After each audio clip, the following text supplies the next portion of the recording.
ஒரு 12 வயசு பொண்ண அடையாளம் தெரியாத ஒரு மர்ம கும்பல் வந்து கடத்தி ஒரு தனிப்பட்ட ஒரு மாளிகையில வச்சிருக்காங்க பணத்துக்காக. ஆனா போக போக தான் தெரியுது அந்த 12 வயசு பொண்ணு ஒரு ரத்த வெறி பிடிச்ச ரத்த காட்டேரின்னு.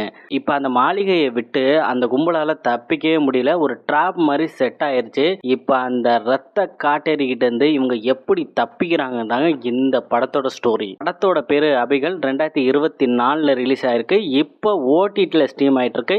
இந்த படத்தை ஃபேமிலியோட பார்க்க முடியாது, 18 வயசுக்கு மேலே உள்ளவங்க தான் பார்க்க முடியும். ஏன்னா கொலைகள்லாம் ரொம்ப கொடூரமாக இருக்கும். ஏன்னா ரத்தம் தெறிக்கும்.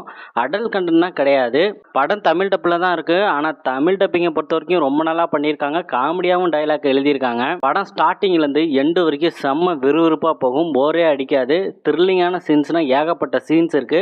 வேம்பியர் படத்தில் இது ஒரு டிஃப்ரெண்ட்டான ஒரு ஸ்டோரியில் இருக்கு. ஆனால் அந்த 12 வயசு பொண்ணு அந்நியனாகவும் அம்பியாவும் நடிச்சிருக்கிற அந்த விதம் வந்து சூப்பராக இருந்துச்சுங்க. இந்த படத்தை பார்த்தா உங்களுக்கே புரியும். நல்ல டைரக்ஷன் பண்ணியிருக்காங்க. சிஜி ஒர்க் நல்லா இருக்கு. படத்தோட பேக்ரவுண்ட் மியூசிக் சூப்பராக பண்ணியிருக்காங்க. சவுண்ட் எஃபெக்ட்னா நல்லா இருக்கு.